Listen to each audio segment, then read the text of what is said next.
Hey guys, it's Gretchen's Bakery back with a really quick video for how to make ganache. I am going to get a bit sciencey for a minute though in this one because I do want to explain some things about a recipe that would seem so simple to make since after all it's just 2 ingredients, right? How could that be difficult? Well, chocolate in and of itself is actually very complex. The addition of liquids to this delicate ingredient can sometimes create complications. Not to mention, chocolate is very temperature sensitive. Anyone who has ever overheated chocolate during the melting process has learned this firsthand when that lovely chocolate has seized into a solid, grainy, unusable mess right before your eyes. You see, the idea of mixing 2 ingredients, while simple as it sounds, is not always that easy. Most often, we are having success with this recipe only by chance. It's time to understand the science of emulsification when applying it to a simple recipe called ganache. Mixing chocolate and milk together is similar to mixing oil and water, really. This is not something that is naturally occurring. So the process of mixing 2 otherwise unmixable ingredients is called emulsification.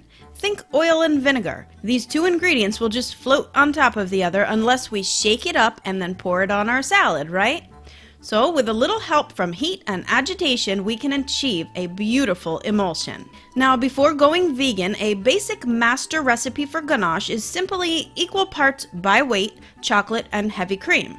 So for example, if you had 8 ounces of chocolate, you would have used 8 fluid ounces of heavy cream, and this would have given you a medium ganache. But for vegan ganache, the liquid amount is going to be half the traditional amount. And here, the liquid that we're using are those milk alternatives like soy, almond, and oat. So for every 8 ounces of chocolate, you will then use 4 ounces of your milk alternative. For a softer setting ganache, you'll just use a little bit more milk, and for a firmer ganache, you'll use a little bit less. So the method for making ganache is to start with chocolate that is chopped to the same size pieces. Get it melted over a double boiler or in a microwave, and once the milk has come up to a simmer, you will pour the entire amount over the melted chocolate in the bowl while whisking smooth. And there you go. Now you have the perfect glaze for all your drip cake projects, or you can let that ganache firm up at room temperature for a couple of hours to a pipeable consistency for a luscious chocolate icing, or even use it as the main attraction in the dessert itself.